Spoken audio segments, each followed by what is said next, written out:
I've got 6 o'clock. Roxanne, I'll call the meeting to order, and Roxanne, if you'll take roll, and if we can all stand for the Pledge of Allegiance. I pledge allegiance to the flag of the United States of America and to the republic for which it stands, one nation, under God, indivisible, with liberty and justice for all. You can be seated. Has the council had time to review the agenda? Yes. I'll make a motion that we approve the agenda as set forward. What was the change here? It was just 49. That's a consent agenda. Oh, Yeah, it was just an update to what was in the original packet as it went out. oh, okay. I'll second that. There's a motion and a second. All those in favor, please show a voting sign. Opposed? Okay. Public comments. Persons who wish to address the City Council regarding items on the agenda may do so as that item is called. Persons who wish to address the City Council regarding items not on the agenda that are under the jurisdiction of the City Council may do so when that item is called upon by the mayor. Comments on personnel matters, matters pending in the court, or with outside tribunals are not permitted. Speakers are limited to 3 minutes. Any presentation is for information purposes only.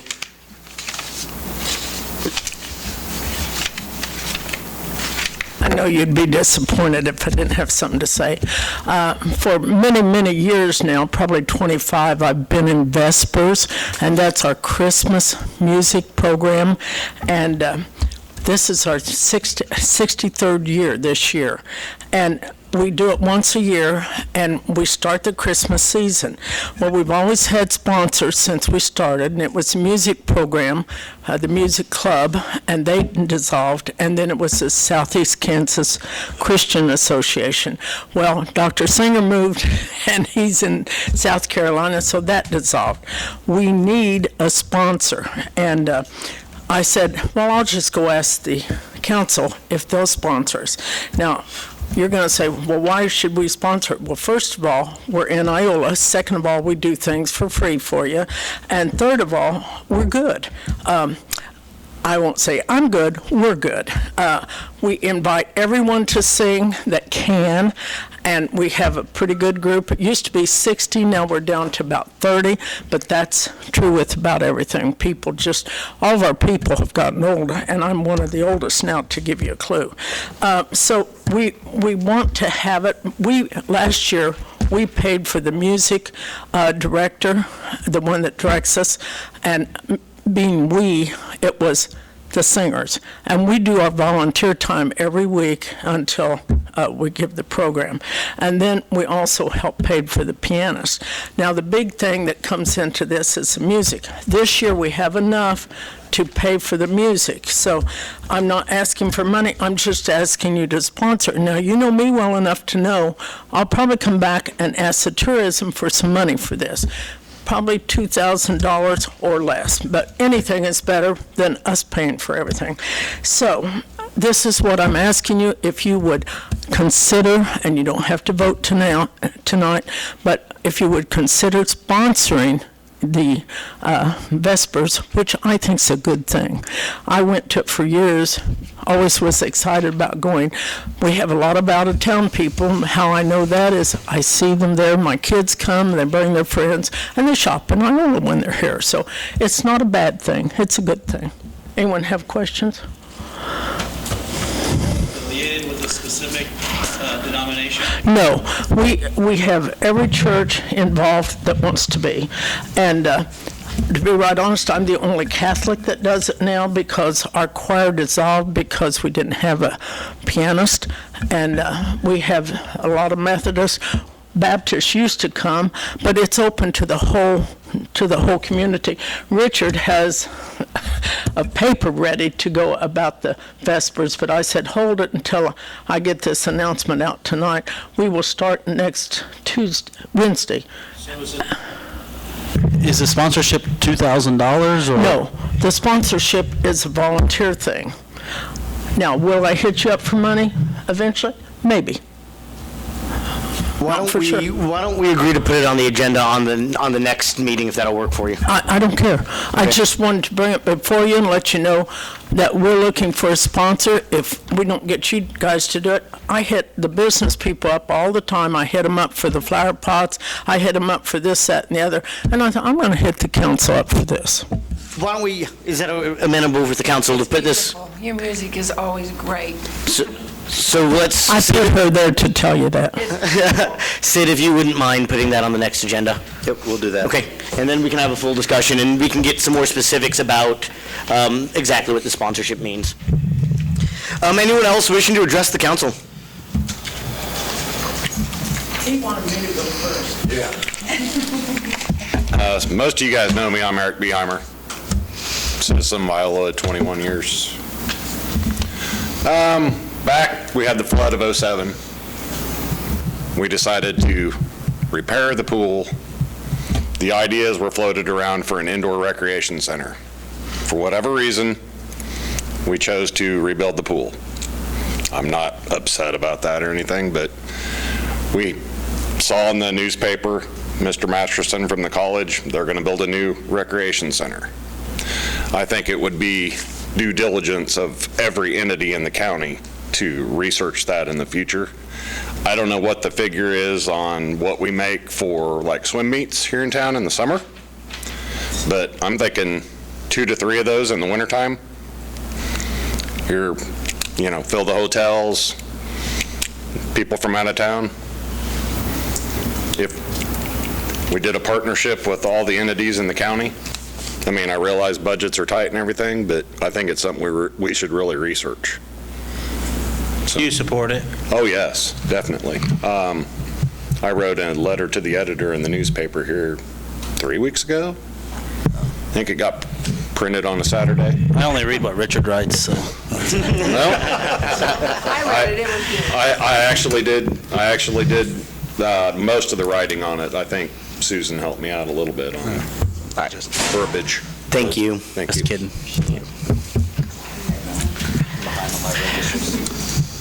Any others? Sorry, I didn't grab an agenda, so I don't know if I'm actually Is she on the agenda? What are you here for? Iola PTO. No, I submitted. I want to say I have the email. It's not for quite a few weeks. We had to put it on this agenda. yeah, it's not on this agenda. That's fine. Okay. We'll let you go ahead and speak. Yeah.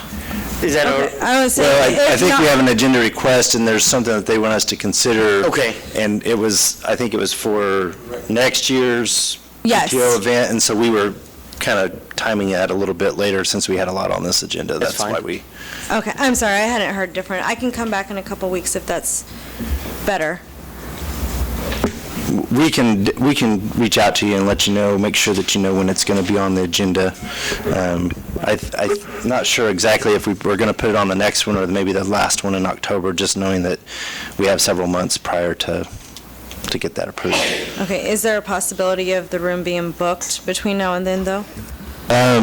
With that, we can double check with Berkeley, but what I would do, or actually it would be Jason. I've already talked to them. I would say it was open when I talked to him last week. Yeah, They've already penciled it in there. yeah. So I don't Okay. think that's an issue. It's just a matter of us bringing it down here formally. Okay, okay, thank you. Bye, thank you. Thank you. I haven't seen the agenda request, so I'm not really sure exactly. I think that's probably what it is for their PTO event, but They had it in here before. Anyone else wishing to address the council? Seeing none, we will move forward and move to the consent agenda. Questions? Got a couple on page 10. There's a storage unit rental fee for baseball and softball equipment for rec department. Are we renting a storage unit to store stuff in, or we just don't have enough room in city buildings? We use those for the pitching machines for Diamond 5 and 6, so they can get it out of the storage units and take it to those 2 fields rather than giving them the keys to the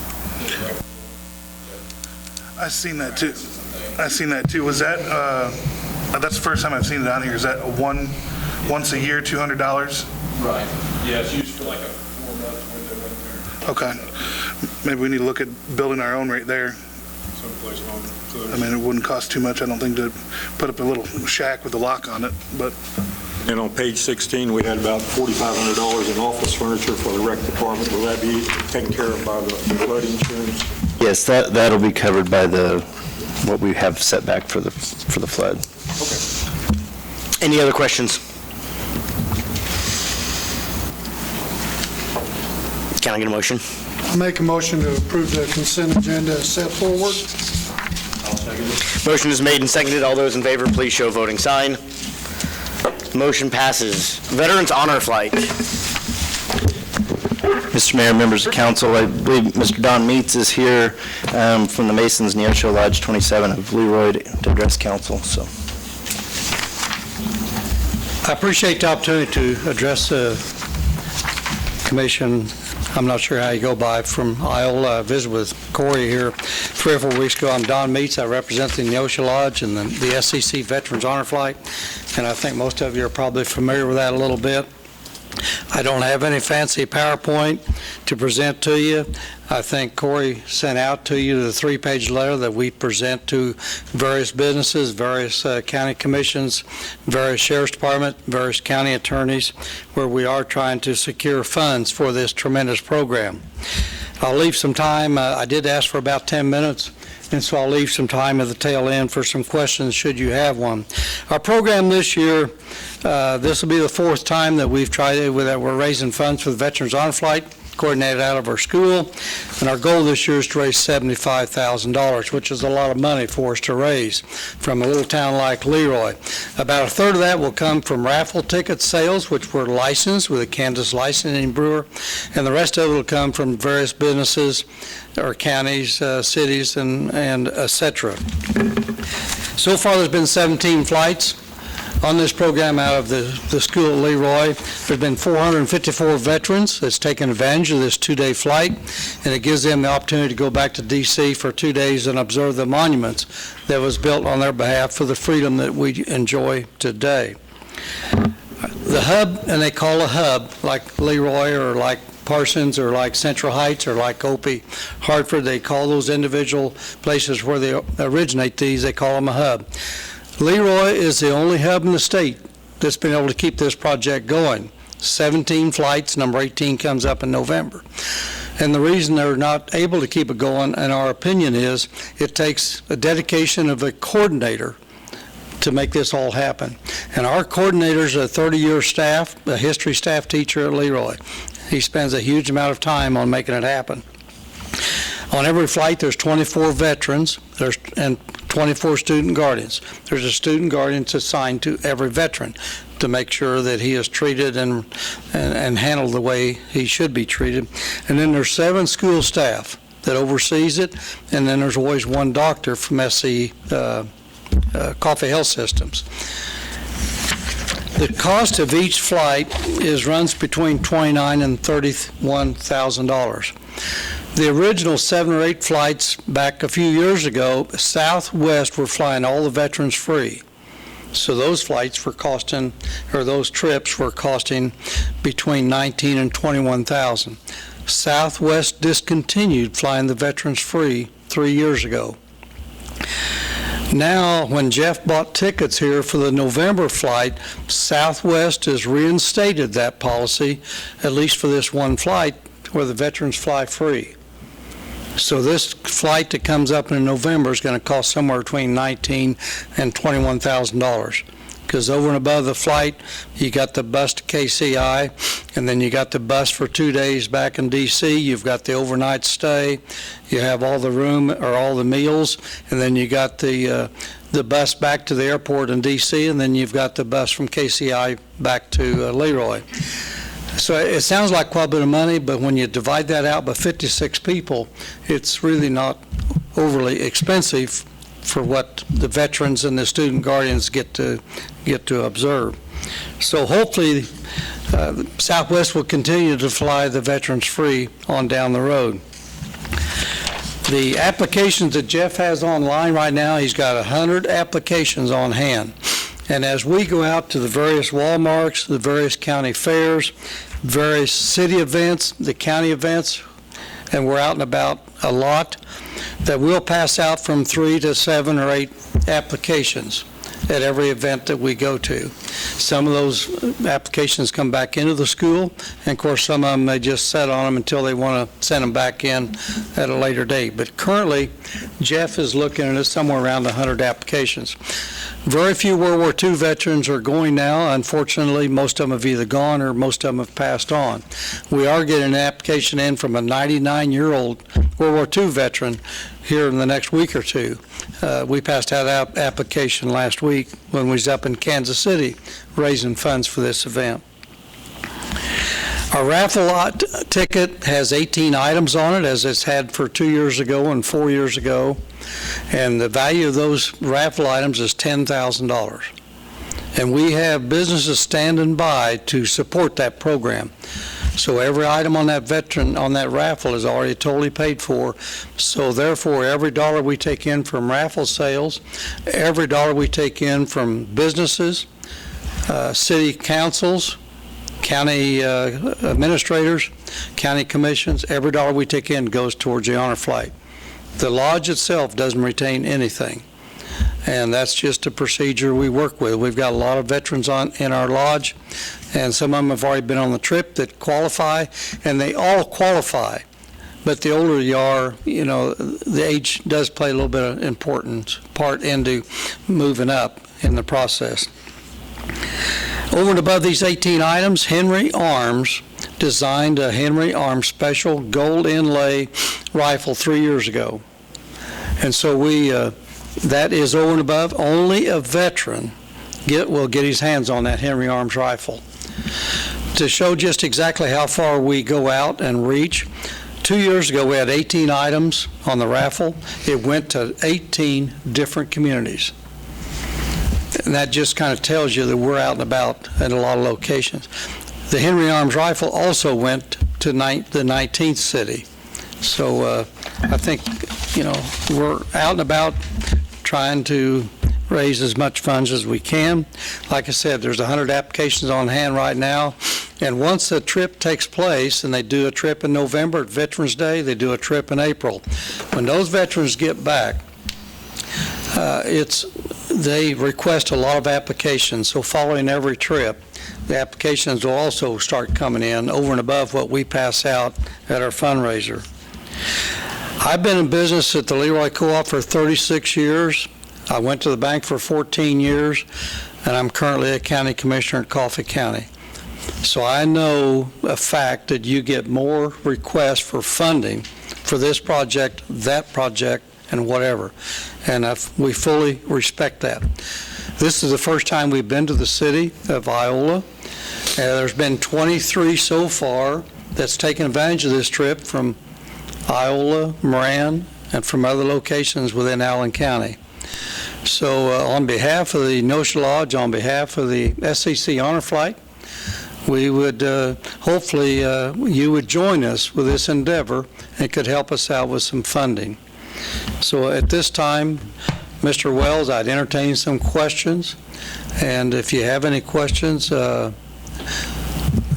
be more than happy to try to answer them for you. Are you looking for a specific number? We don't put a specific number on any business. We leave it, as the letter states, we leave it to everybody's comfort level. I believe Allen County donates currently, is that correct? They've done $1,000. Brian Murphy does $500, and we have not received that for this year, but I know it's in the working process. Because I met with the county commission here back in February, March, April, I can't tell you. And I talked to Brian Murphy at the Walmart the other day. He came up and bought some tickets. So, and we have good support. We're going to be at the Iola Walmart here in about 3 or 4 weeks. That'll be the third time this year. And then we also have requested a table at the Iola Farm City Day. We have great support here in Iola at our raffle ticket sales. Is this something that could be a line item for, or put on the tourism deal that we dole out every year? I think it would probably be more appropriate as a line item that council designates than the than the convention and tourism money.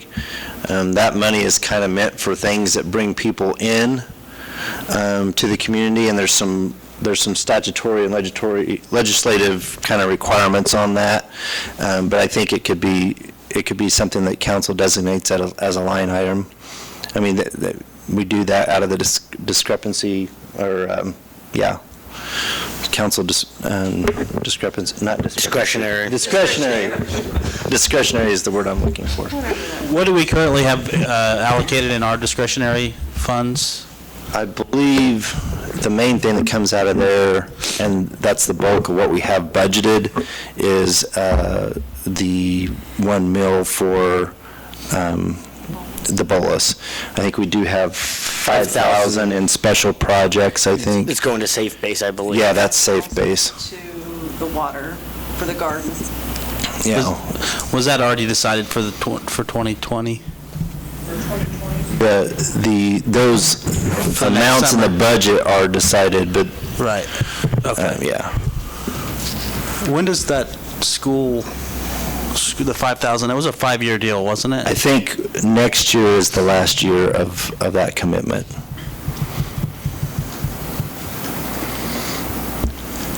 The program that we do it every other year, because it does take a lot of time, and we don't want to ruin a good thing that's in place that we've got going. But we do have several businesses, and a couple cities included, that's already been on board, that make a donation every year. And if they do that, it can be sent through us, and we in turn forward it on to the school, or they'll send the funds directly to the school. When do you like to have your funds by? This event here this year, our raffle event ends December 5th, when Crest High School basketball team will come over. Travis Hermrich is a basketball coach of the boys, and we got a great relationship. We have the raffle. Our SEC basketball girls do all the drawing for the 19 different items. And I talked to Travis over at Pleasanton the other day at a volleyball match, and I asked him, I said, I'm sure you probably understand we're going to have a drawing this year. And he just, the first thing out of his mouth, he said, it's totally an honor for Crest to be involved. Because the last 2 drawings we've had, Crest has been the basketball team that's been there. Well, I would like to see if we could find some way to match what the county gives every year.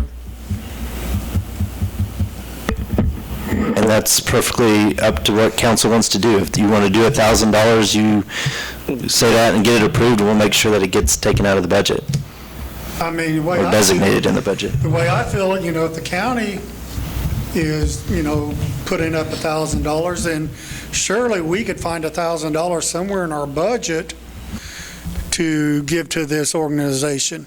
Is that a motion? Yeah, that's a motion. Is there a second? Second. Where is this coming from? Is it coming from the discretionary? We would just put it in as increase that discretionary line item for next year. If we're going to do it this year and next year, both of those would be kind of unbudgeted things, but we would just, there's typically, as we've kind of talked during the budget time, we have savings that we see throughout the year for this year and next year that would probably cover that. And then we'll make sure that as part of the 2021 budget process, we'll just make sure that we add that in there. There is a motion and a second. All those in favor, please show a voting sign. Opposed? Motion passes. Sid will be in touch shortly, I'd imagine, yes? Or, Yeah. okay, Sid will be in touch with you shortly. Okay. Or Corey. And I know Corey's got, and I had the question here from Aaron about the time frame. The time frame is not technically significant, other than the raffle ends December 5th. Funds can come in anytime. But you'll be at Farm City Days as well? Absolutely. Okay, I'll see you there. I'm not sure where, but Aaron said we'll be out on Jefferson Street this year. I'll make sure to get you, buy a couple of tickets off you. And maybe we can talk about maybe partnering up and getting some tickets on hand for the Elks and selling them out of there. Okay. I always buy tickets from So, you. thank you. Okay. Thanks for everything you do. Thank you for your service. I'm not a veteran, although we got veterans that sit with me all the time. I'm doing everything I can for the veterans program. Well, thank you for doing everything for them then. As a veteran, thank you. Okay. Have you filled out an application yet? Yes, I have. Okay. say if not, I got them with me. On behalf of the Neosho Lodge and the program, thank you for allowing us the opportunity, and thank you for your contribution. Item B. Mr. Mayor, members of council, through collaboration with the city of Iola and CITF, a 9-hole disc golf course was installed in North Elm Creek Park, and I think the work started in 2014, and I think it finally got kind of completed in 2015. With South Elm Creek Park now accessible via the Washington Avenue pedestrian bridge, CITF would like to add 4 holes to the disc golf course, bring the total course offering to 13 holes. Additionally, CITF plans to purchase pampas grass and lemongrass plants for all 13 holes. And I think they're looking at doing 4 plants per hole. Part of that is to help kind of add some kind of obstacles and make the course a little more challenging. City staff completed a walkthrough of the proposed holes and discussed, there was a little bit of concern by staff with the proximity of the Lehigh Trail, and we have a substation and our power plant 2 down in that area. We did a walkthrough and felt like that, I think everybody felt like that's workable down there, and it is good to proceed with the project if council wants to consider that. And basically, I think CITF, we have Heather Curry and Donna Hauser here representing CITF. They would kind of provide the materials, and we would provide kind of the labor to get the holes installed. First of all, we have the money. We're not asking for money. Heather and I have been in CITF for years, and, well, it used to be Pride, then CITF Pride. And anyway, we wanted 18 holes when we started and figured we could do it. Our grant we got from a health grant, and literally we didn't have enough money for it. But it's been a program. I will say I just did a trolley tour on the wind turbines, and 9 of the people were from out of town, and guess what they were doing after the trolley ride? Going out to the disc golf course. It brings people in all the time. I have people call me and say, now where is that? And they go to it. So we thought if we could add harder holes and be more competitive on them, because when the EPA took out that mound, that was one of our good holes that was hard. And then the second one was kind of ruined too. So this is why we included the different bushes and so forth. And we had asked Berkeley about this several years ago. I don't remember how many, but he said, wait until the grass grows and this and that and the other. Well, I've been a bug about going ahead and doing some more about it. I know you can't believe that, but I have been. And so I wanted to come before you guys, and Heather is all for it too. I'll let you speak. Yeah. I don't really have anything to add, but Donna says it all. Council, what questions might you have? When would this work need to be done as far as the manpower from the city? We've talked with Berkeley and CITF. We've had conversations. The idea would be that this would be something that they would do late this year after mowing season or early next year, kind of before they have to get geared up for We have mowing no season, time so. period. The only thing I have is I have gotten recommendations from how much each one's going to cost, and I've got one guy kind of locked in, and I keep saying, I'm going to lose this if I don't hurry. But we can buy those stuff because we have the money. When the city can help us do this, we don't care. I just would like to see it happen before I drop dead. Well, I mean, I was just wondering because, mowing season and all that stuff, still in the midst of it with all this rain we're having this year. This yellow line here, is that gated there? Yes, that thicker yellow line represents the gate, or not the gate. It represents the fence. There is a gate that's along on the power plant side, but it's locked, and the idea was that we would add some signage there, just trying to prevent people from just hopping the fence and going chasing a disc. Is that razor wire on top?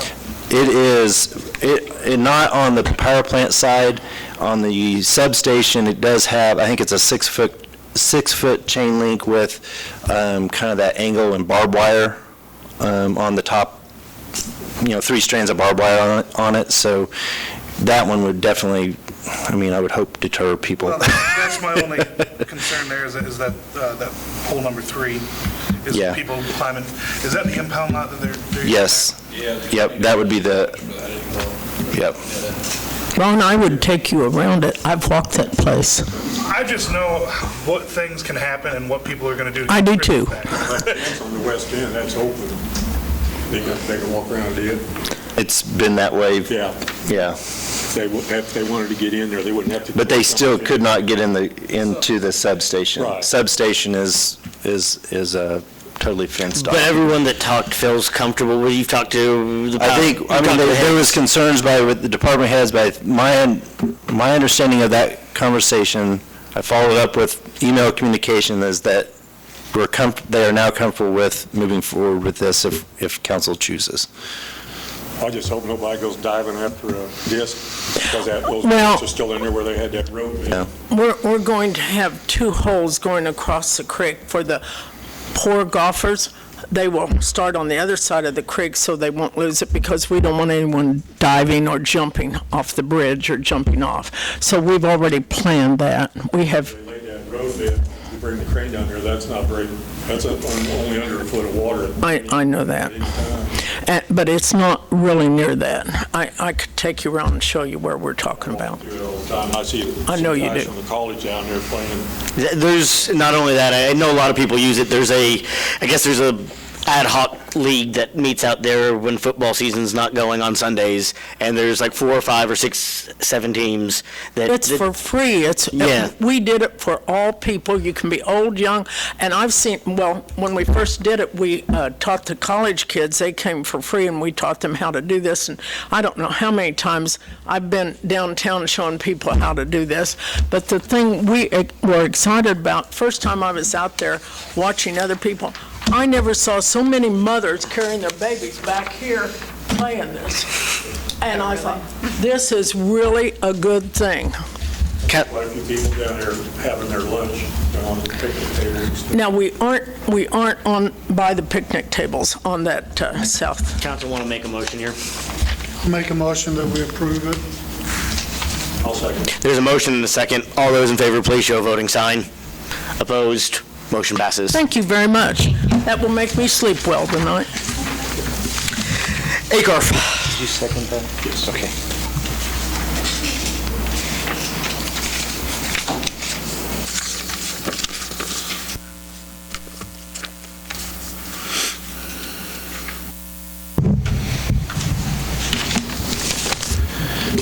Mr. Mayor, members of council, basically, the current contract that we've been using with ACARF is something that was put in place in 2015. It was had a kind of a one-year timeline. We've just kind of been operating under that continually, under the same terms. And so basically, this is just an updated contract for services, and then it puts kind of an official automatic renewal in there so that we don't kind of have to be operate without a contract.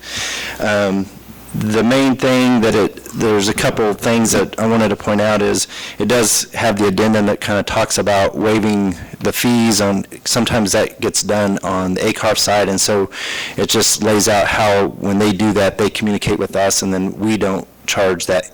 My understanding is then we don't charge the animal impound fee if they waive that fee. So, and then that animal impound fee from ACARF is or from their fee to us is going from $90 to $95. Our fee is currently at $105, and so that might be one of those fees. As we talked about with the WSU study, it talked about maybe looking at our fees. That might be a fee that we want to look to adjust so that we probably aren't getting our costs back at $15, but we're definitely probably won't be doing that at $10, so we may want to review that. But even if we didn't go to ACARF, we would have to A, house the animals for a certain period, and B, we'd have to then dispose of them at a cost to our own. Yeah, we probably do not want to be in the animal housing. I do not want to be in either of those businesses. What other questions does the council have? Have we looked at the vets in town for disposal and cost for that? As far as cremation type deal? Well, I think we do, if we take an animal to the vet and they have to put it down, I mean, they do that for us. And we do have a service, because I think, We have a contract. yeah, and they also take care of roadkill items too for us. It's kind of costly too, isn't it? Yeah, I don't know what that charge is, but Here at different times, and it's, Pretty pricey. yeah. About $80. I think we're much better off just ethically, humanely sending them to ACARF, and letting these animals get a chance at a new home. Remember, if it happens within the 10 days, we get our money back, is basically what it is. If it's day 11, they're going to be housed there. So, can I get a motion? I'll make a motion to approve the ACARF contract for services and authorize the necessary signatures. I'd second that motion. Motion is made and seconded. All those in favor, please show a voting sign. Opposed? Motion passes. NRP, Neighborhood Revitalization.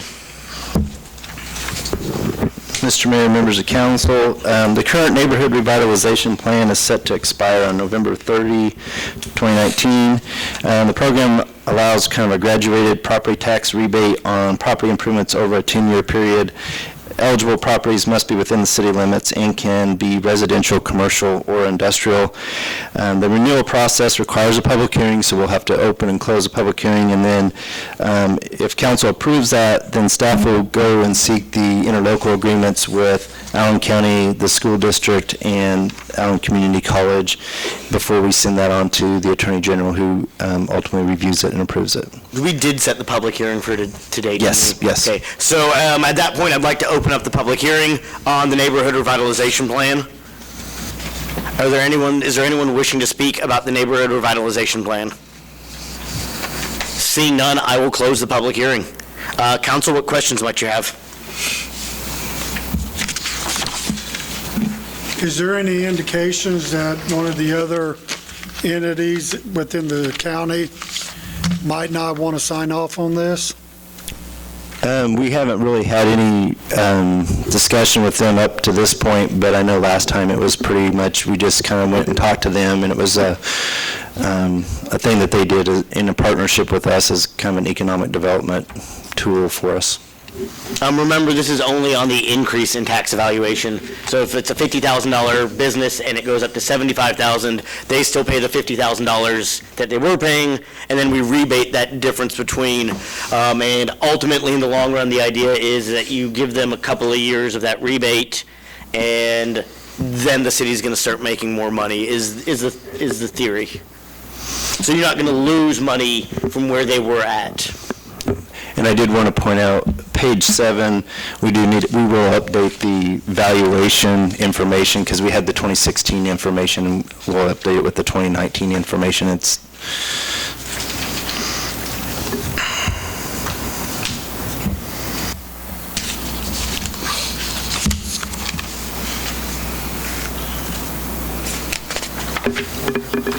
I'll make a motion to approve the renewal of the neighborhood revitalization plan, authorize necessary signatures, and approve staff to seek the appropriate interlocal cooperation with potential participating entities.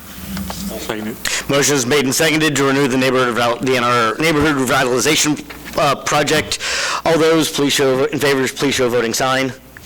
Opposed? Motion passes. Item, I lost my paper, E, Blue Cross.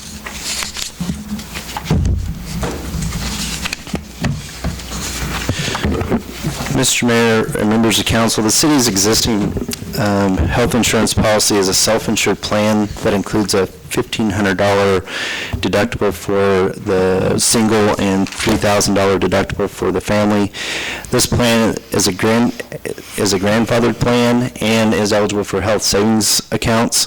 The premium increase for the 2019-2020 policy year is 28.57%, which is higher than the estimate which was used in the development of the 2020 budget, and that estimate was 12.5. And if the city simply renewed this current policy as is, it would instantly create a nearly $140,000 shortfall within the 2020 budget. As an alternative, staff requested a quote for renewal based on transitioning the existing plan from self-insured to fully insured. Staff also explored enhancing the fully funded plan to allow preventative care coverage. The big difference between the two plans, self-insured, they look at a 3-year history basically and how they create the premiums, and they look at what your stop loss is and how many times you've hit your stop loss, versus if you do a fully funded plan, they're really only looking at about a year's worth of history, and there's also a little bit of buffer in there that if you have some large claims, they have some special consideration on those claims. So basically we looked at the fully insured prospective enhanced plan. If we did that, that could save $90,000 within the 2020 budget. So staff recommends renewing the health insurance policy with the proposed prospective plus enhanced renewal option, which realizes budgetary savings, keeps the deductible and the base plan coverages the same, retains the plan's grandfathered status, and adds coverage for preventative care services. And theoretically, some of that preventative care could see future savings is that kind of the idea? Right. You get something picked up sooner rather than later, and that would save a future larger claim. Did you talk to the employees about this? We have not talked to all the employees. We had a departmental meeting and kind of walked through this and did this, kind of talked to them about this proposal. I think they felt like it was pretty much a no-brainer that we're basically keeping the same plan. It just is same coverage. If we add the enhanced option, then that even provides a little extra coverage for preventive services, which our current plan does not have. Plus, with all that being said, we also save $90,000, or actually closer to $93,000+ for the 2020 budget. What does this do for if in the future we wanted to raise employees' premium contribution? That we are still going to be, because it's still grandfathered, we're still going to be restricted to that 5%. But it does look like on those numbers, I think, like, the general idea is that we do 75-25. It looks like, at least on the family, that we're meeting that right now, the 75-25 projection. The single, we pay that full, but yeah, I see what, so. What other discussion? Well, just a general observation on this. If this does seem like a no-brainer, why did it take this kind of an increase to kind of look at this option? Well, so a self-insured, the thing is with self-insured, the way, and I'm not a health insurance expert. Yeah. But my understanding is that when you have really good years, it can be more beneficial to be self-insured. But the thing is, having that self-insured plan, you are at risk for larger claims as you have those. And what we've seen is that we can't quite get a full clean 3 years before we get another bad year. And we're kind of on that size-wise, self-insured wise, that we're probably a little bit small to be self-insured.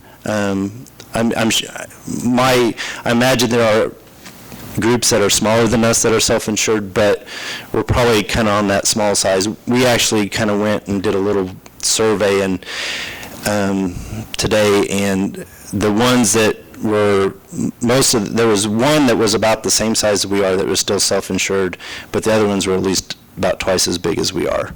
And that means that they're just taking a bigger pool that they're looking that claims the risk over. Overall, it helps if you have a younger membership in that pool, and as your membership ages, that may be part of the reason why we're seeing A, the increases, but B, why we did not change over, because we were seeing some of those savings, with a younger membership. On the on the grandfathered contribution piece of 5%, what is that 5% of what? It's 5% of what we charged at the point of when we transitioned into this plan, when we became grandfathered. Is that right? So at that time, we were still at 0 for employee and we were at 250 for family. So that means that if we want to take advantage of that 5%, we can charge 5% or $250 plus 5% and 5% of the single family or the single plan for the employees only. So I think that I'm a proponent of the single individual also contributing, but they can only, you can only add 5%. So if they're at 0, you can only charge $5 a month, or? No, it would be 5% of the premium cost. Is that a 5% overall or a year? 5% once. One time. Yes. So you would, 5% of the premium cost is as it's seen on that individual's basis? No, so right now that would be about $20. Right, about $22. Based on What what? it was in 2010, $22. whatever that rate was, we were set. I would almost rather have them put that into the HSA than into the city's, their portion. Does that make sense? Of somehow of matching, if you're going to do that, they're going to pay the $20, you're better off actually having them save towards their own healthcare accounts for their employment. But you can't mandate that somebody put money in an HSA. No, but you could match it up to the $20 is what you would do. So you dollar, or you know what I'm saying. So they would pay 20, but then you would say we're going to match up. So it could 20. be $20 from based on a 2010 figure, but could never increase. Could never increase after that again. Yeah. So I guess you're almost you. How many employees are on the single plan? I believe it's 56.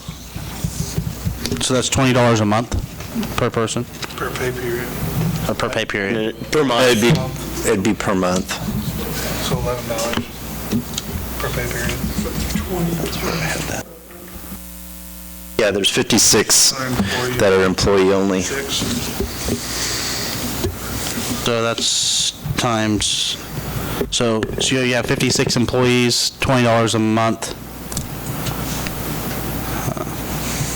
1120 times 12, it's $13,000 a year.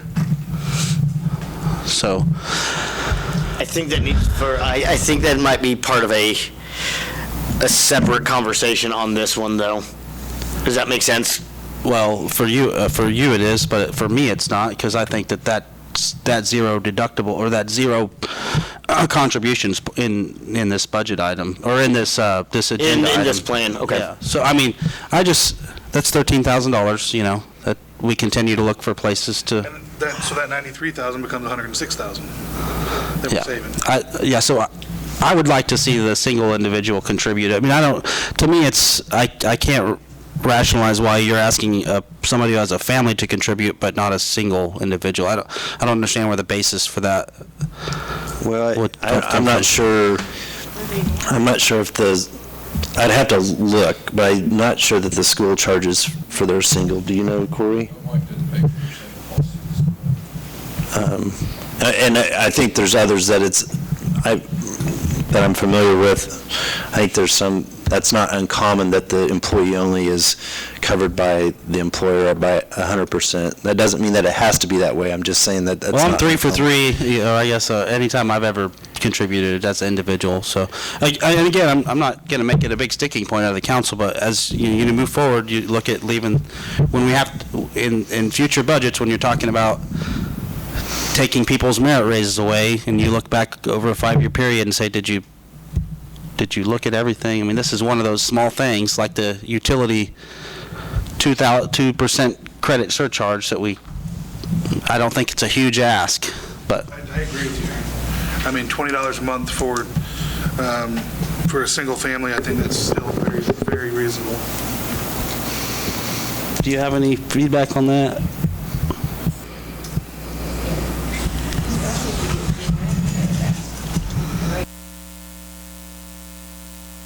Could we, Could we maybe approve this and make that change later?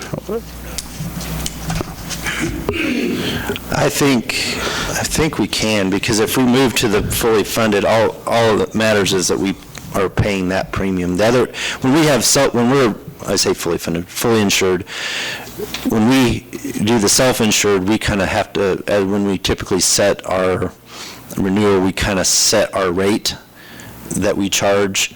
So you'll cover the city would cover the premium, and then later, if it's decided to take that, you could just add that into your funding. I think we could do that. give me 1 second, Mr. Walden. We would have to, Time frame wise, we're getting a little out of right, because our renewals, November 1st, and we need to November get something 1st. approved as soon as we can. right. But as far as how we designate that with employee contribution, that could be done at any time, really, couldn't it? I would have to ask Blue Cross. I couldn't answer that, yeah. Because I've already turned in our grandfather attestation form, so, for our Okay. policy renewal. What is the council's consensus on this? Would you like to see? I would be willing, if we were going to bring back the longevity and the merit pays, I would be much more willing if we were going to bring those back, if we were going to discuss those at the same time. Yeah. Because that was part of our, I think that was part of the discussion on that at least you had brought up, that said if we could find the savings, we would bring that back up for discussion. I agree, that's, It's like the mosquito thing, we'll get rid of it, then no, we'll bring it back. Yeah, but- The merit increases stuff, what, as a savings, well, we're gonna bring it back. well, we specifically Why don't we just count discussed, that 93,000 on top of the 400,000, say we saved 500,000. yeah. I just, But I think that we all agreed to bring that back, but it's hypocrisy, we save money, then we give it right back just a month or two later. well, it's still a net, right? I mean, the same amount was, instead of taking the 92,000 from the merit, it's now being found in insurance premium savings, so the actual end result's the same? We found another way to save money. Yeah. I think that's a different conversation, though. Mr. Walden, you had a question. Does this affect the dividend payments that we usually receive each year? No, because that's for our property. Property. That's for our property and liability insurance. Yes, sir. My question is more of one of convenience. This contract said, can this just be approved for 6 months? No, that would have to be something we need to approve for a whole policy year. That's cast in stone? Well, I guess it's pretty, I have not asked that question specifically of Blue Cross Blue Shield, but it's pretty typical that you do a full year I renewal understand that on your... completely. But what you've got right now is you're out of cycle with your budget. This is happening after you've already approved the budget for 2020. They could come in at any time with a 10%, 50% after your budget, and you're going to be addressing this. So my suggestion is, right now, approve this issue, but only for 6 months, so that in 6 months, we'll be able to look at an annual budget ahead of our budget. Do you follow that? I think the open enrollment is always in October. Yeah. So the insurance plans are only in October that you can change them. Nothing is cast in stone. That's the insurance plans. It's every October With Blue Cross Blue Shield. for our policy. How my policy is. That's mine as well. That's Mine's like that too. The only thing you can change is if you have a life-changing event, like a marriage or child or something. Change your job. So I think we've got a couple of different issues here, and one of them is on whether or not we adopt this plan, right? The other is whether or not we charge the employee, and the third is about the savings. Is that from what I'm getting from the council? I think one of them needs to be, for sure, one of these needs to be addressed tonight, and I think that's adopting this plan and getting the savings one way or the other, and then we can discuss the other two options at the next meeting if we would like. Is that? Yeah, just depending on how. Whether or not we can. Because this recommendation, if it's said verbatim, I don't know if you would need to come back later and change that, because the motion would be to keep the contributions at 0 and 250. But you could come back and change that then. You could say, you could make that motion. It's not a motion to reconsider because it's back on the agenda. It's a separate item then. I mean, I put that on there so council understood that that's what the contributions are going to be. I guess my thought is if you really wanted to you could just probably stop it right after the family price. That tells us what the premium is going to be for that. Stop at 978.34? Right. Okay. And then if you want, then you can direct staff to come back and we can verify that I guess I feel like we can probably make that change as long as we don't go outside of that 5%. Right. After we do this. I think Carla's a little bit nervous that I feel that way. So I just want to make sure that, because we'd want to make sure that when we talk to Blue Cross and Blue Shield, that that we don't do anything to screw up our grandfathered status, at least right, that should for be this year. And if that's, I guess if council's under the understanding that, you know what, if they come back and say, no, you can't change your contribution because you're already. But we could pass it theoretically for the next year. Right, on the we next could- renewal. Theoretically, you could say it would be in the 2021 then. Yeah, we would know that we would move to that for 2021, or the What 2020. would be the worst case scenario on that then? Yeah. Is that, I that- just want to be upfront with council, because I feel like that's probably something we can adjust after we get approval with the employee contribution, because that's, as long as we don't go over that 5%, that's kind of. But it is a highly complex If I just legal- stop here at this 978.34, then we won't have an issue. You can get with Blue Cross and Blue Shield, and if they say no, then great. Then we can just plan for it for the next year or something. Yeah. And have that discussion about the year after. You ready? Are you willing to do comfortable it? with that? I feel like this is an issue we should deal with now, rather than when we come back and next meeting, and we say, well, we can't do it now, and now we're out another year. Well, we have a meeting before November. What? We don't know if we can really legally. Yeah, we don't, that's the problem. We don't know if we can. It depends on what our premium was.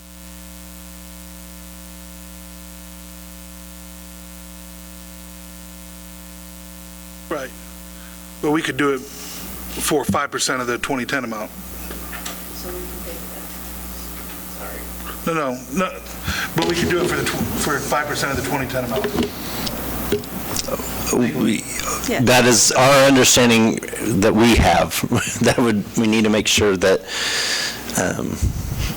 we would have to talk with Blue Cross Blue Shield to verify that. Can we just And hold part of off on that's that? because of this, Bring because the we're already merit kind of. thing up at once, and It's partly is because we have this as a consideration, and this is what we've talked to Blue Cross and Blue Shield about. And so we're confident of what we proposed. Making the modification is the thing that we don't have, I don't have all the answers tonight for that. I mean, either way, we want to move forward with this policy right here, right? I mean, so. Right, I think we need to cut this discussion short and renew this insurance the way it is, because when Sid first sent out an email, I was totally lost. And I called Sid on a Friday night and visited with him for over an hour to get clarification on this. And he clarified all this up for me. And, I mean, to me, it sounds like everybody's confused and lost, just like I was when I first got that email. But after he clarified it for me, this right now is the best way to go, and come back later on the 5% on the single and talk the merits later. If we don't do it, we're going to drag our feet, we're going to be late, and no one's going to have insurance. I'll make a motion that we renew the medical insurance policy for the city of Iola with Blue Cross and Blue Shield for the period of November 1st, 2019 to October 31st, 2020, utilizing the fully insured prospective plan with enhanced preventative services with premiums of single $440.86 and family of $978.34. Second. Motion's been made and seconded. All those in favor, please show a voting sign. Opposed? Are you for? I just have can I just? Yes, are you abstaining? I have a thing about, okay, we just gave money, $1,000 away, and then we're going to ask the employees who we've already taken money away to pay $20. Well, that decision hasn't been made. I know, but I'm just saying, that's just what I feel about it. But I did exclude after the 97834, so we could leave that open for discussion. That will be yeah, we'll have that as a full discussion, and, yeah, that will be that is a separate discussion. Right now, all we've decided is that we are giving them a better enhanced plan and saving $93,000, so. Was that a yes or a no out of you? Okay. Can I, real quick clarification, so next meeting, we will bring back this 5%, whether or not we can truly do it, which I think we probably can, but we'll verify that. What about the merit and longevity? Because that was talked about when the budget was passed. I would say we can have that for a discussion, and the council can decide it. We agreed we don't have to approve it, but we agreed that we would bring it back and discuss it. That's what I'm saying. We agreed to that, but I'd put both those as a discussion.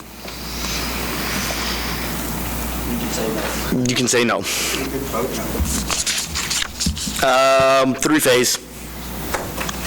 What about the CMB for outside? Oh, CMB, sorry. It's pretty simple. Basically, they're opening the new restaurant where Sidelines used to be. I guess they want to hurry, so they want to go ahead and get a CMB. It'll just be through the end of the year, because that's checked and everything checked out okay. And before they open, we'll do a fire inspection and code inspection. I actually talked to him and gave him this option because the state is dragging their feet and saying like 45 to 90 days on their liquor license, even though they have it. And I said, the city can still issue CMBs if you meet our approval, so that way they don't have to sit until after football season, after Farm City Days, after all of that stuff, and that they can get their doors back open and start paying a sales tax. So. I'd make a motion to approve a CMB permit following final inspection. Mayor, fire, and code enforcement officer Hutton for the remainder of 2019. Motion has been made and seconded. All those in favor? Opposed? Motion passes. Item G, three-phase. Mr. Mayor, members of council, during the 2020 budget process, we discussed a project that would extend three-phase power through the city of Gas, and this project was included in the electric utility CIP budget. One of our existing customers over in Gas is requesting three-phase service and has expressed their willingness to pay for the service upgrade, which we typically have them pay for, plus a portion of the extension up to $20,000. So that would be a total of $20,000 that they would pay. We solicited quotes for the extension. Mohawk Electric provided the best price and timeline for completion. This was something that was not done on sealed bids. We kind of just did quotes because we were trying to get a price back. We did get two quotes, one from Power Electric and one from Mohawk Electric.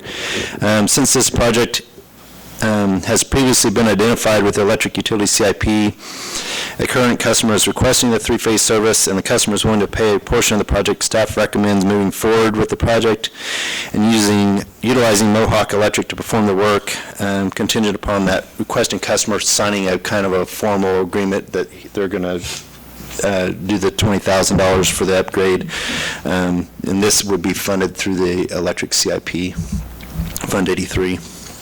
We worked with Mohawk Electric before. I believe so. Yeah. Why didn't we bid this? Partly because of timing. In a hurry? They would like to have it in place by the end of October. And it was one of those things where, one, we were trying to get some pricing just to see what it was going to cost when we first knew of this. And it took a while to get the quotes back. And so when we decided, then the timing got shorter for the customer, so that's why we were with the quotes. If council wants us to do bids, we can do that, but I don't know that it would be uncommon for us to just do it off of the quotes. Probably the two only contractors that are going to bid on it. Yeah. To be right honest with you. And it just saves time from creating a specification and soliciting those bids, and just shortens up the time frame. Why isn't this something we can do in-house? My understanding is they're trying to, we don't have the equipment to pull that wire that far. And if we were to do it, it would be my understanding was it would be in sections rather than one long span of wire. This is going from the west side of Gas City to the east side. Yes. And it's for one customer?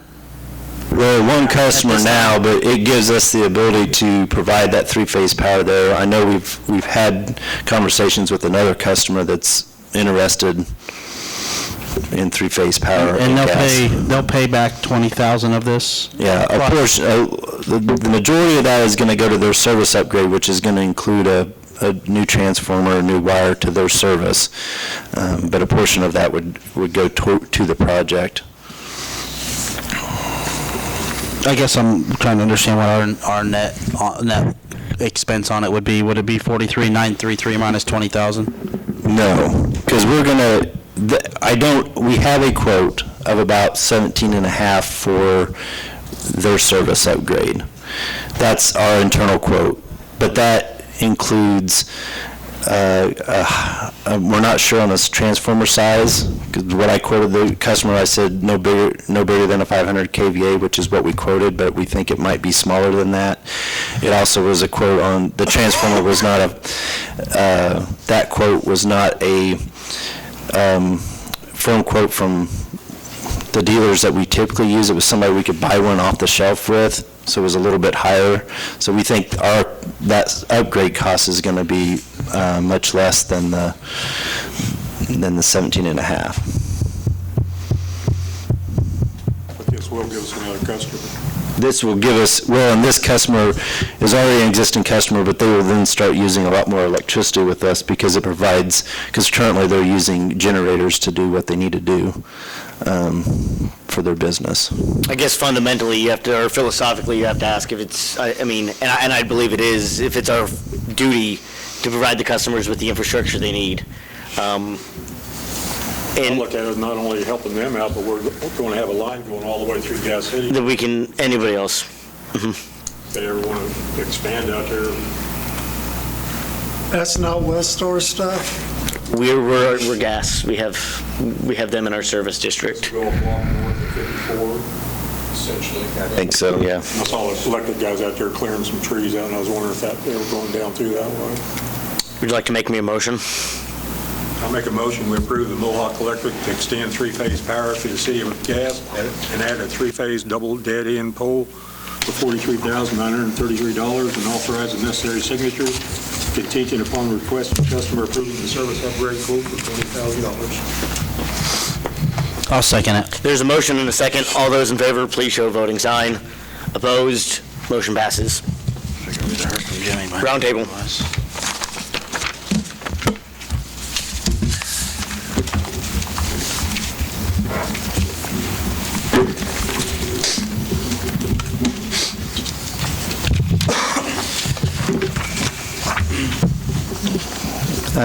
Mr. Mayor, members of council, we had the WSU study back, and we were going to schedule time to discuss it.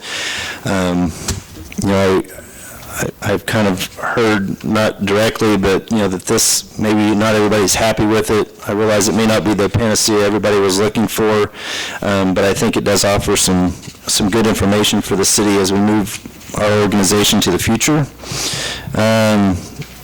This study kind of serves to outline items that could position the city for the long term. In my mind, it's kind of a long-term thing. This isn't a short-term. These suggestions aren't short-term things. They help us get to where we want to be in the future.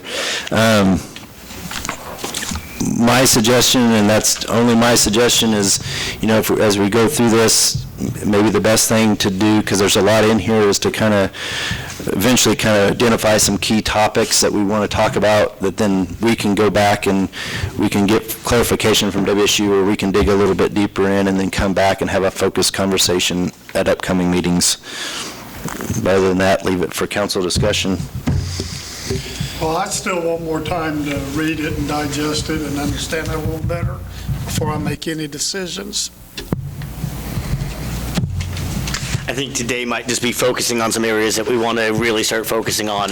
Particularly, I think all those identified inefficiencies, we should really look into why those are inefficient and how we improve them on page 20.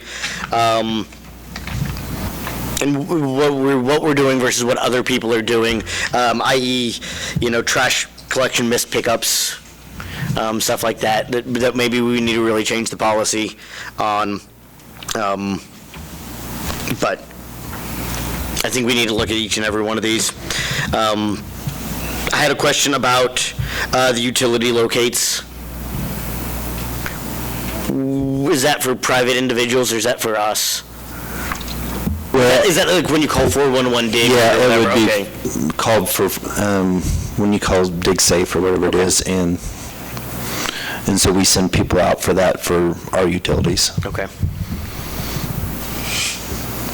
But theoretically, some of that GIS system should make that, in theory, more efficient. If they have the handheld, they should be able to. Yeah, and I think part of that too may be that sometimes I think we send out two different groups because we have the gas, water, sewer guys and we have the electric guys, and maybe we need to think about, is there a way that we can get to where we're sending one guy to do locates? Just like if when there's a locate, there's a service, depending on which one they're using, they'll locate probably AT&T and Cox and anything else other than what we have. Okay. That's a possibility to look at using one of those services. I've had kind of a conversation with the group that does that. I don't think that would be really economical for us. I think we like the idea of being able to locate our own so that we know the nuances there rather than having somebody, we hit a line. No, it wasn't us. Who hit that line down here we hit the line down here that was unmarked, big fiber line when we were down at the orchard. We had the locate in. The locator just didn't mark it.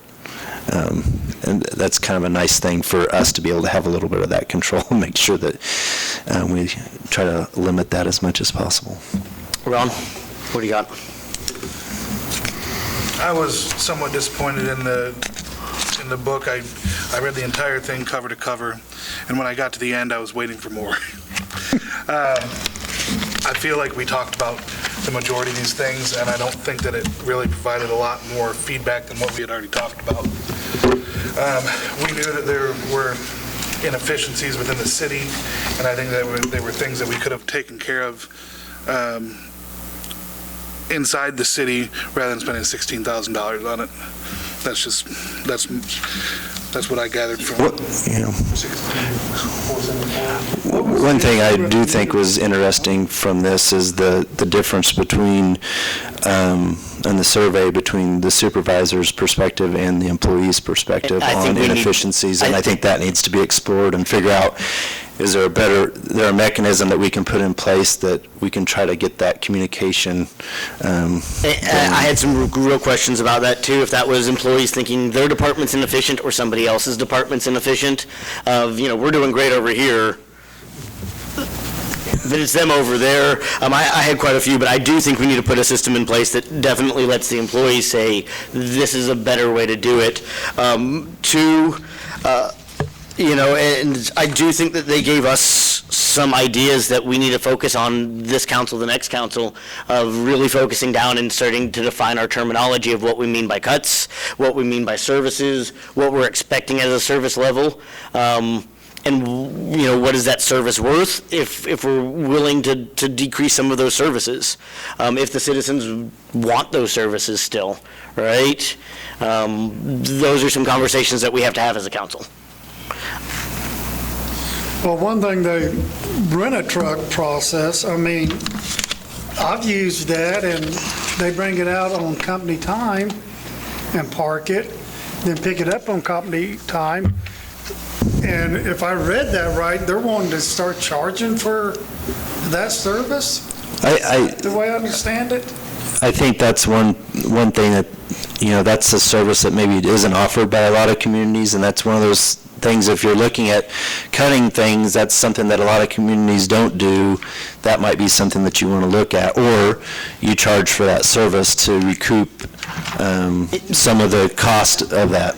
This is basically our dump trucks, or not our dump trucks, but our big trucks that people use to haul off. Our dump trucks, we have, I think we have 2 that we rent out, or we loan out. Basically, we'll drop it off at your house on a Friday afternoon. You fill it up. We take it to the dump on Monday morning. That is a rarity, but it also is a nicety that I've seen. So theoretically, the only cost we got is gas going to the dump and back. And manpower. And manpower, because there's an opportunity. They're already on duty anyway. But you would consider that's an opportunity cost. If they're spending time doing that, they can't do something else. Oh, yeah, that's true. I mean, that's how when we do quotes on, just like this, the electric extension, those guys are going to be working straight time on that anyway.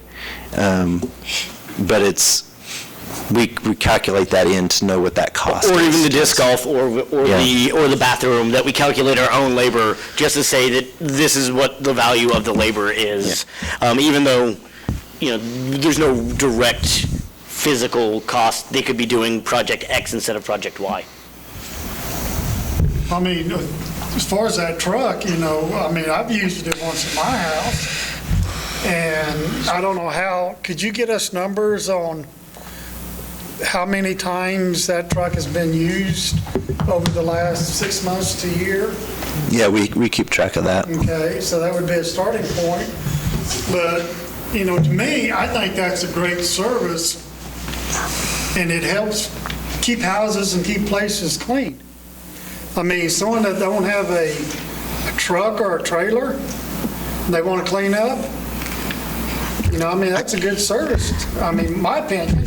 It is a good service, but in here, we're talking about where we want to set our service level, so that's just something we have to talk about. Right. That's what it comes down to. I know my son, $40 a day for basically the same thing Iola does. That's about it. Do we have any fees when we dump for them? Does it No. conduct charges at all? Correct me if I'm wrong, the county doesn't charge tipping fees if you're a county citizen?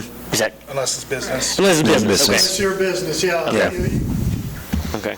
I can only fit so much in the Scion, so I really haven't had that problem. Hatch back open, so. Strap it to the top.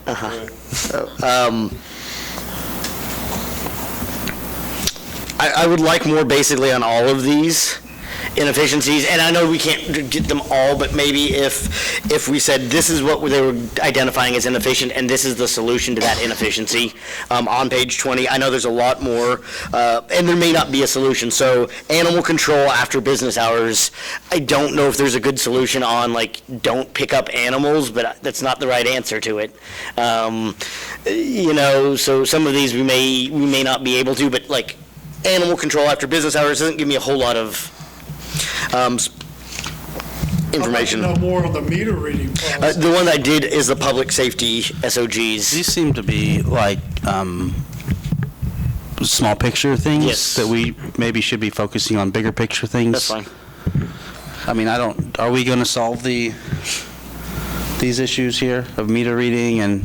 Well, I think the big thing is I think that's something that we as staff can try to develop some sort of mechanism so that, because there's obviously people recognize there's inefficiencies, whether that's in the group that's over there or within the group that I'm in, they recognize those. So how do we get that information from the employee into a place where we can actually consider it?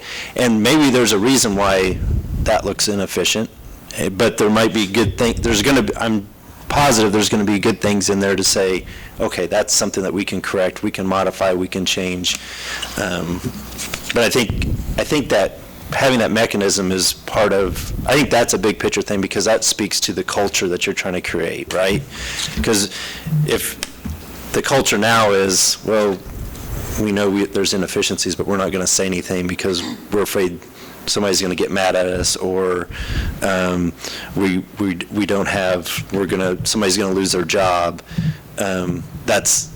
We need to change that culture to say that, it's not about that, it's about increasing capacity for us to do. So maybe we get more efficient, so then we have the capacity that we say it's all right for us to do the reserve truck, because we're more efficient on everything else that we do. I feel, why should we solve the problems when they can solve it for us? Well, but I'd at least like them to say, this is the solution that we came up with. Right. And at least identify, but I do think ultimately it is the process of which we're identifying the problem is something that the council can work on. I feel like this medical transfers is a big thing, because it was mentioned like numerous times in here. And so Well, that's under the kind of the EMS umbrella, right? I read it. I mean, it was mentioned. Yeah, and I think that's something as we continue that conversation about EMS and renewing that agreement with the county, that's something that we can say, we can point to this, that, this is a concern that we have in trying to fulfill this agreement. How can we work together on that?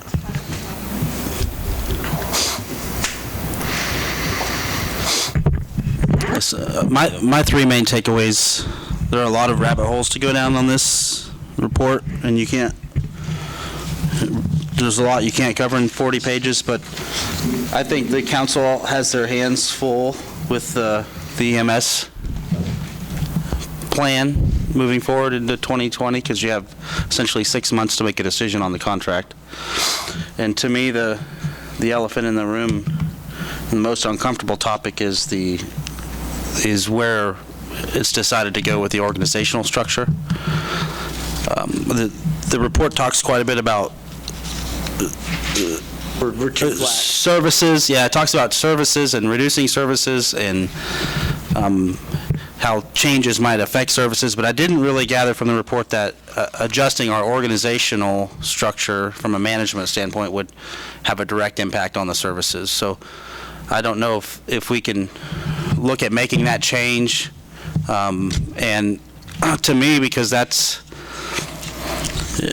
a big deal, and I don't think it can be done overnight, but I think a decision needs to be made on it. We need to come up with a plan on what's this look like, and we're taking real life scenarios into consideration here, like people that are 3, 4, 5 years, 8 years from retirement, and how this is affecting their psyche on a daily basis now, wondering if they're going to be demoted or out of a job and stuff. So it's a pretty sensitive topic, but I don't think we can really escape it. I've felt like our organizational structure was flat.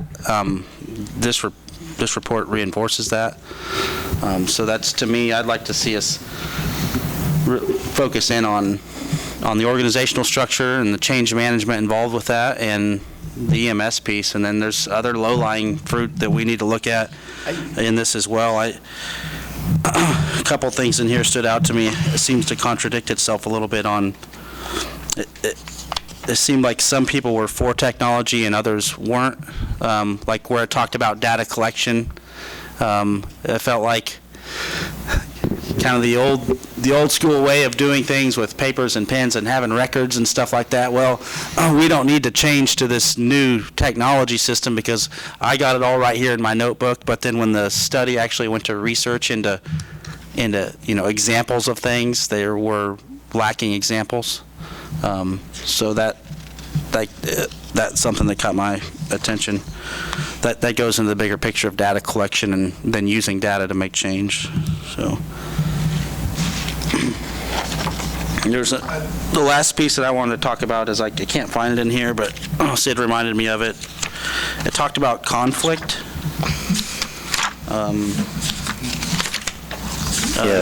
Creating a culture that is not conflict avoidant, but I'm trying to remember the phrase that they use, but basically allows for open conflict, because I think the idea is that's how you look at a process like an inefficient process. Yeah. You have a little bit of conflict in there between maybe varying opinions, and then you have a culture in place that allows for that conversation to take place. Just send them to the council meeting. No. Well, that's true. We, the thing that kind of struck me off as odd is in the conclusion section, it talks about one major issue is the lack of strategic direction from the governing body. And to me, the reason that was odd, because I don't remember visiting with any of these people. So I'm not sure where that. Well, I mean, that comes from our conversation, and because when I went to them and they asked questions, they want to know, what about your strategic direction? And I'm like, I'm not sure that we don't have a written strategic plan. Yeah. And to follow up on that, it's, we have a council that struggles at finding synergy most of the time. And I think that's something we need to learn to maybe get a little bit better at as we try to make decisions moving forward, that there's going to be some give and take, and try not to hold that over into the next 2 or 3 council meetings, because it really kind of causes you to turn your wheels a little bit. You want to do some trust falls later? I agree with you, though. We do, and I think one of we need to actually, in the upcoming with this council, the next one, we need to kind of be more precise in some of our terminology of what we mean, and particularly when we give direction. One thing I thought that was going to be addressed in here was vehicles, how we purchase vehicles. We talked about waiting to see what the study brought back and everything like that, and it didn't really give us any.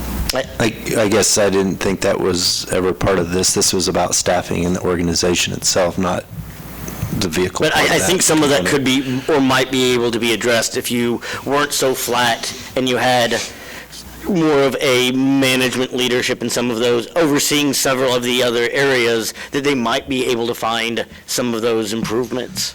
And I think that may be, when you're talking about it, I think that may fall into some of those inefficiencies. And I think some of those were raising the inefficiencies. And data collection. In the data collection. Where are we using these vehicles? How much do we actually use them?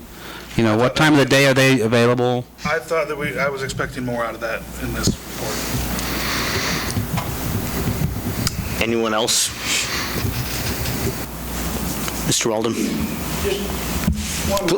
If you'll get on the mic for me, please. Thank you. Just for your own information, I missed tonight's early meeting, but I did a little survey on your vehicles. And believe it or not, I was one of the biggest complainers about seeing all of our new vehicles.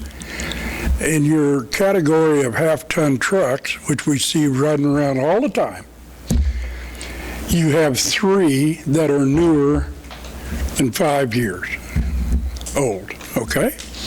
In the other categories between 6 and 10, you have 6.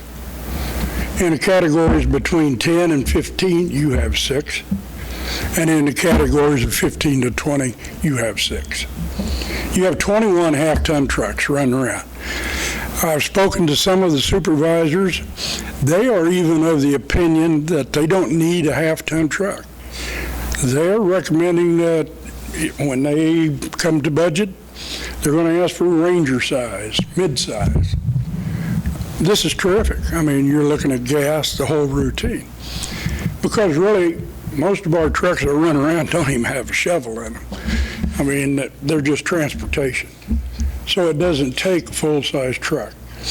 When you get into the rest of the vehicles that you do have, the only problem I've seen is you've got 7 backhoe, trench, forklift type vehicles, which could be combined. And I think you need to really look at pooling a lot of vehicles. I don't think any vehicle needs to go home. We have nobody that's critical to on-call. But the second thing, your dump trucks are fine. As a matter of fact, most of your dump trucks, I went out and looked at them. Most of them, the beds will come off. So you buy a new ton truck, buy a new frame, just like my old trucks. They put a new box on it and you're gone. Well, our beds are fine. So you replace the chassis and the truck. These are things you can do and cut costs. And they're efficient and they're very effective. But I was mildly impressed that the city has managed its vehicles that well. And it runs right on through. You do have one thing I'd like to recommend, and I didn't see it in the budget, but I don't have a complete budget either. A trencher. I talked to Mitch and some other guys about the trencher.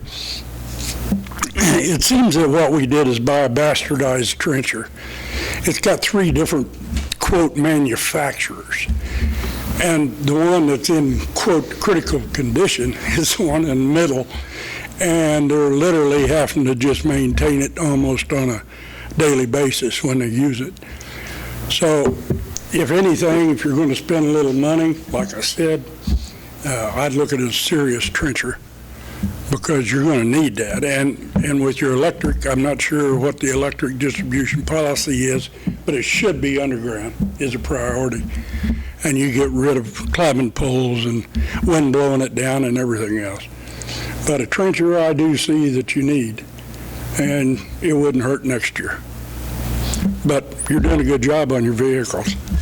Thank you, sir. Thank you, Mr. Walden. I guess, are there any other points here? I'd make one more, that the citizens do notice whenever our equipment goes out. I've had, complaints about the rock and the chip and seal, and that's largely been because we've been piecemealing together different pieces of equipment that we've kept having to recalibrate, and, they've noticed the difference this year from last year. And so we do need to make sure that we give the crews the right equipment that works. I didn't realize we didn't have a spreader for the back of those trucks. That they just tailgate that stuff out. But Yeah, they've got spreaders. They got a spreader that just, we don't have a standalone spreader. They stick on the end of the tailgate. Most trucks, I'm pretty sure all of them have a spreader. So Essentially, your tailgate, Yeah. it's got a feather on the back of it, essentially. Right. Yes. But what I was talking about was a spreader like the state, it's got it, that shoots it out. I didn't realize we didn't have anything like that. No. So if I can reiterate the council, we know that we want to discuss some of the issues in EMS, particularly as we address with this new contract and that discussion with the county. We want to discuss some sort of way that we can communicate inefficiencies between employees and hires up or even the council. Is that about, we have that question about the inefficiencies. Aaron, you had a third one. Organizational structure? The organizational structure as well. That the big one. Yeah. I don't know, EMS pretty doggone big too. Well, but we want those as separate conversations for the future. AMS is... Is the $1 million question. So, literally. Any other comments, questions, issues, concerns? I'll make mine in a minute. Sorry, I meant to touch on this. This will come under, I'm sure, organizational structure, but is there any action being taken on the electric wages? I was just going to talk about that because I thought that would kind of come up as part of this conversation tonight. They really weren't engaged to do a wage study, but they did look at some of the wages of some key positions. And in the meantime, we also became aware that we might be kind of out of, not quite at market price for the electric distribution linemen. So that is something that we're planning on coming in October at the next meeting with a recommendation on that. I think with that, we probably have some other key positions that we probably ought to review. Police, well, some of that is how they calculated that, but I do think we probably ought to look at police, fire EMS, probably our welder in gas, because those are all kind of market-driven positions. But honestly, it's been the data that was used for the wage study is probably 5 years, so it's probably something that we need to look at everything just to make sure that we're not way behind on something or getting behind on something. But I think we'll definitely have a recommendation at the next meeting for the electric distribution lineman, but kind of, we might have a sketch of a plan of how we're going to look and review some of these others along the way, too. You plan on just next meeting doing just the linemen? Well, that's kind of all that we have a lot of data on right now. I would ask that when you bring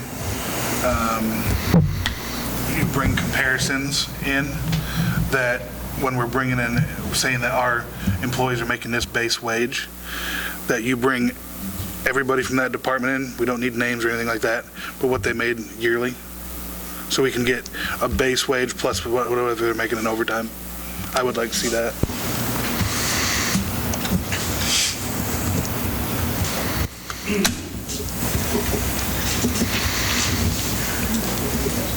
I've got a little bit of experience in utility business, and I ran 11 federally authorized apprenticeship programs in the state of New Mexico when I worked for public service.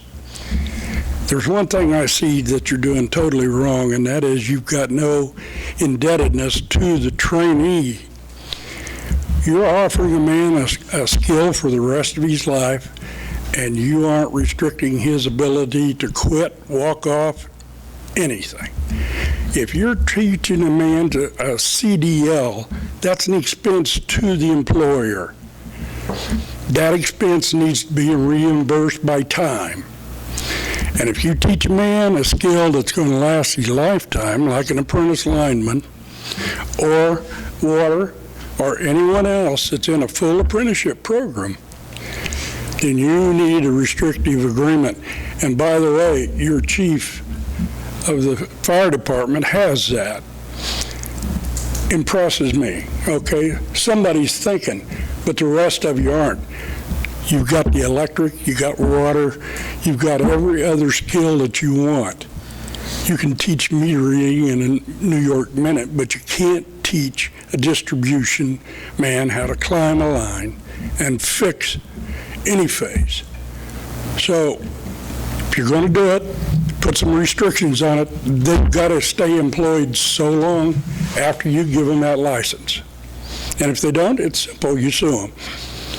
And believe me, the courts stand behind you, even in a non-union state. Well, correct me if I'm wrong, Sid or Corey, doesn't a lot of those kids come from Cloud County or Coffeyville Community College where they go to those lineman schools?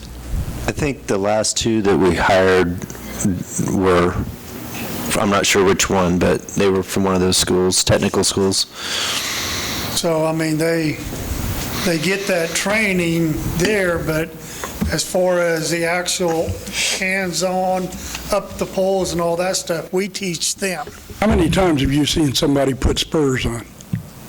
Have you seen them climb a pole around here in years? About a year ago, down there at my house. Oh, okay. Well, what they normally do is they get in a bucket truck and they ride up there, and that's the reason we just spent $200,000 last year for a dielectric certified bucket truck. The climbing is a minor thing.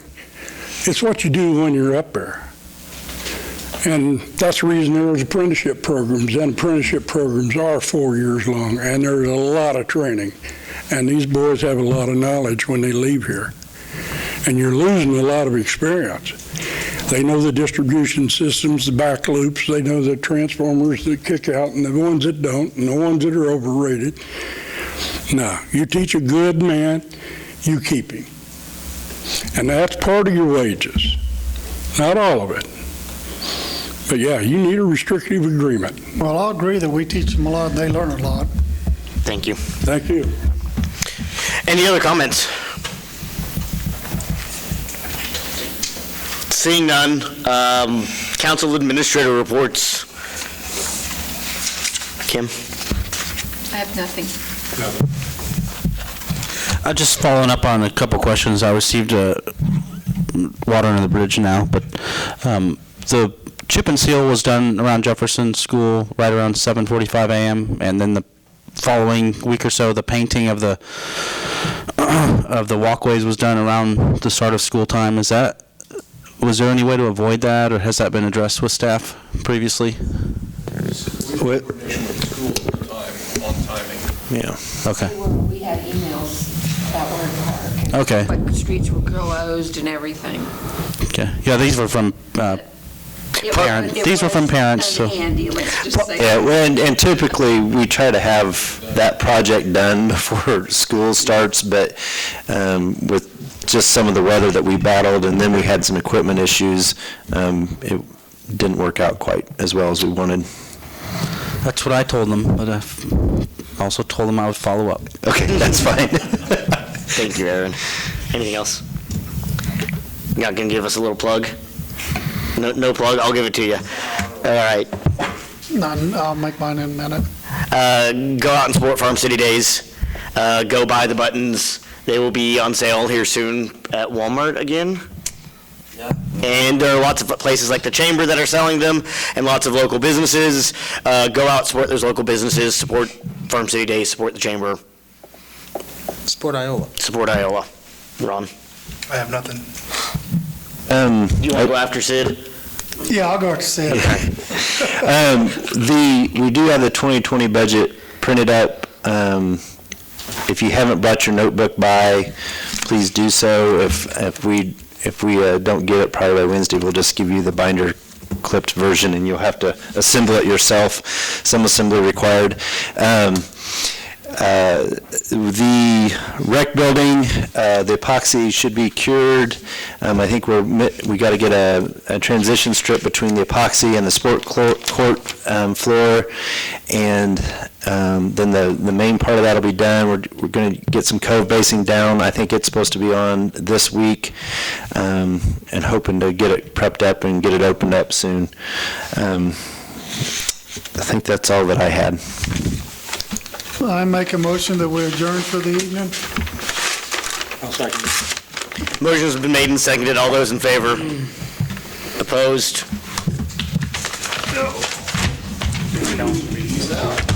Yeah,